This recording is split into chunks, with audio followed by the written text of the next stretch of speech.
Hey guys, thank you for joining us and welcome to this brief discussion about how sulfide forms in wastewater. Sulfide is an inorganic compound that causes odor and corrosion issues around the world.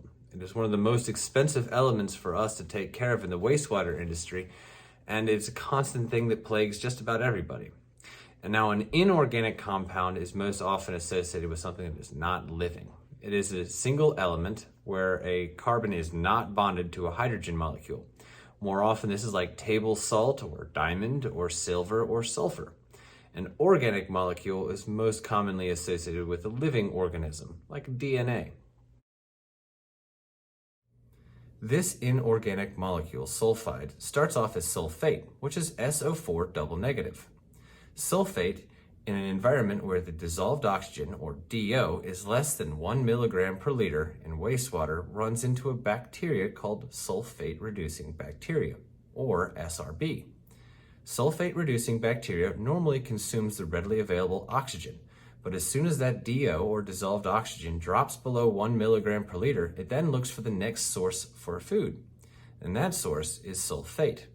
The O4 in the SO4 double negative aspect of sulfate is the oxygen that gets consumed by sulfate-reducing bacteria, converting sulfate to sulfide, or S double negative.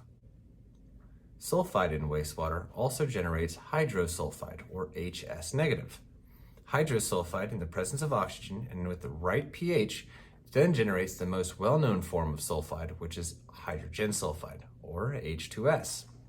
Hydrogen sulfide is so identifiable because of its rotten egg odor. This odor is not just a malodorous problem though.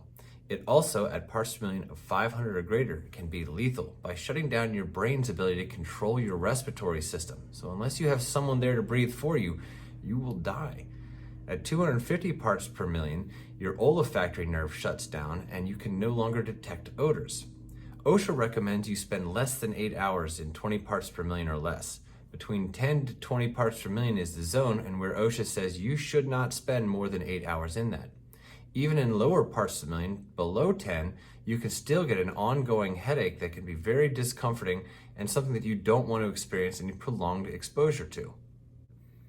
H2S is not only a malodorous problem, but it also is the precursor to the next step, which is corrosion. Hydrogen sulfide runs into bacteria that consumes the sulfide and secretes out sulfuric acid, which is H2SO4. Sulfuric acid is highly corrosive, and it can chew through concrete and metal very quickly. If you do a water study utilizing the methylene dye blue test, which is something that we can get into later to talk about how you sample and study and understand the volume of sulfide in water, you can use these tests to determine what the loading is. At just 7 milligrams per liter of sulfide in solution, you can expect the life expectancy of your concrete to be less than 1 year. If you get 0.5 milligrams per liter of sulfide or less in solution, the concrete life expectancy soars up to over 25 years. This is a very good example on why it's important to be proactive about controlling sulfide.